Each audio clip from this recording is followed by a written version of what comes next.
ನಟಿ ರಮ್ಯಾಗೆ ದರ್ಶನ್ ಅಭಿಮಾನಿಗಳಿಂದ ಕ್ಷಮಾಪಣೆ ಬರ್ತಾ ಇದೆ.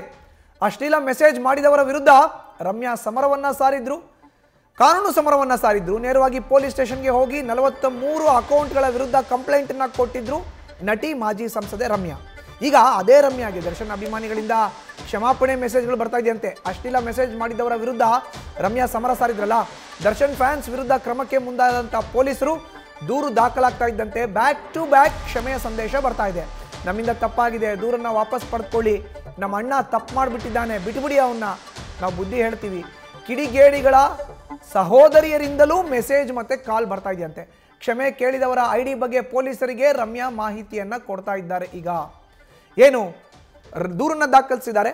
ದರ್ಶನ್ ಅಭಿಮಾನಿಗಳು ಅಂತ ಹೇಳಿ ಅಶ್ಲೀಲ ಮೆಸೇಜ್ಗಳನ್ನ ಫೋಟೋಗಳನ್ನ ರಮ್ಯಾಗೆ ಕಳಿಸಿದ್ರು. ರಮ್ಯಾ ಇದರಿಂದ ಸಿಡಿಮಿಡಿಗೊಂಡಿದ್ರು. ನೇರವಾಗಿ ನಿಮಗೂ ರೇಣುಕಾ ಸ್ವಾಮಿಗೂ ಏನು ವ್ಯತ್ಯಾಸ ಅನ್ನೋ ಪ್ರಶ್ನೆಯನ್ನ ಕೂಡ ಮಾಧ್ಯಮದ ಮುಂದೆ ಮಾಡಿದ್ರು ನಟಿ ಮಾಜಿ ಸಂಸದೆ ರಮ್ಯಾ. ಜೊತೆಗೆ ರಮ್ಯಾಗೆ ಚಿತ್ರರಂಗದ ಅನೇಕ ಗಣ್ಯರ ಕಡೆಯಿಂದ ಕೂಡ ಬೆಂಬಲ ಸಿಕ್ಕದ ಬೆನ್ನಲ್ಲೇ ಈಗ ಕ್ಷಮಾಪಣೆ ಬರ್ತಾ ಇದೆಯಂತೆ.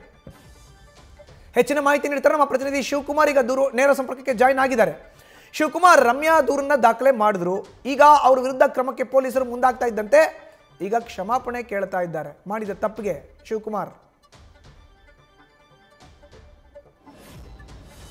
ಮಧುಸೂದನ್, ನಟಿ ರಮ್ಯಾಗೆ ಅಶ್ಲೀಲ ಸಂದೇಶ ಪ್ರಕರಣಕ್ಕೆ ಸಂಬಂಧಪಟ್ಟಂತೆ ಯಾವಾಗ ರಮ್ಯಾ ಅವರು ನೇರವಾಗಿ ಬಂದು ಬೆಂಗಳೂರು ಪೊಲೀಸ್ ಕಮಿಷನರ್ಗೆ ದೂರನ್ನು ಕೊಡ್ತಾರೆ, ಆಗ ಬೆಂಗಳೂರು ಕಮಿಷನರ್ ಖಡಕ್ಕಾಗಿ ಒಂದು ಎಚ್ಚರಿಕೆಯನ್ನು ಕೊಡ್ತಾರೆ. ಈ ಪ್ರಕರಣವನ್ನು ತುಂಬಾ ಗಂಭೀರವಾಗಿ ಪರಿಗಣಿಸಿದ್ದೀವಿ, ಜೊತೆಗೆ ಬೆಂಗಳೂರು ಸೈಬರ್ ಕ್ರೈಮ್ನ ಓರ್ವ ACPಯನ್ನು ಈ ಒಂದು ಪ್ರಕರಣದ ತನಿಖೆಯನ್ನು ನೇಮಕಗೊಳಿಸಿದ್ದೀವಿ ಅಂತ ಹೇಳ್ತಾರೆ. ಜೊತೆಗೆ ನಟಿ ರಮ್ಯಾ ಕೂಡ ಸುಮಾರು 43 ಅಕೌಂಟ್ಗಳನ್ನು ಕೊಟ್ಟು ಕಂಪ್ಲೇಂಟನ್ನು ಕೊಡುವಂಥದ್ದು. ಆದರೆ ಪೊಲೀಸರು ಯಾವಾಗ ತನಿಖೆಗಿಳಿತಾರೆ, ತನಿಖೆಗಿಳಿದಂಥ ಸಂದರ್ಭದಲ್ಲಿ ಆರಂಭಿಕವಾಗಿ ಸೈಬರ್ ಕ್ರೈಮ್ ಪೊಲೀಸರಿಗೆ ಒಂದು ಸಣ್ಣ ಸವಾಲು ಎದುರಾಗುವಂಥದ್ದು. ಅಂದರೆ ನಟಿ ರಮ್ಯಾ ಕೊಟ್ಟಂಥ IDಗಳೇನಿರ್ತವೆ ಬಹುತೇಕ ಎಲ್ಲ ಅಕೌಂಟ್ಗಳು ಕೂಡ ನಕಲಿ ಅಕೌಂಟ್ಗಳಾಗಿರ್ತವೆ. ಅಂದರೆ VPN ಸಾಫ್ಟ್ವೇರನ್ನು ಬಳಸಿ ಬೇರೊಬ್ಬರ ಮಾರ್ಕಿಂಗ್ ಫೋಟೋಗಳನ್ನು ಬಳಸಿ ಅಕೌಂಟನ್ನು ಓಪನ್ ಮಾಡಿ ಆಯಾ ನಕಲಿ ಅಕೌಂಟ್ಗಳಿಂದ ನಟಿ ರಮ್ಯಾಗೆ ಅಶ್ಲೀಲವಾದಂಥ ಸಂದೇಶವನ್ನು ಕಳಿಸಿರುವಂಥದ್ದು ತನಿಖಾಧಿಕಾರಿಗಳಿಗೆ ಗೊತ್ತಾಗಿರುತ್ತೆ.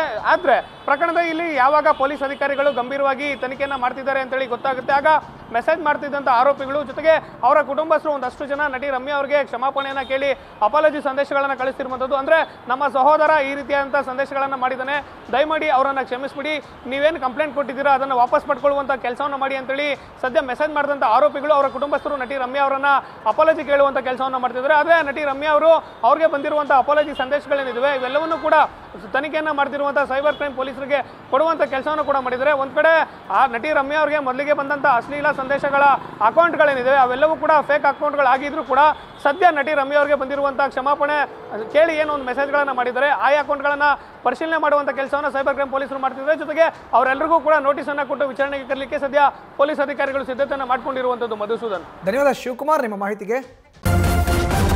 ನ್ಯೂಸ್ ಫಸ್ಟ್ ನಿರ್ಭೀತಿಯಿಂದ ನಿಮ್ಮ ಪರವಾಗಿ.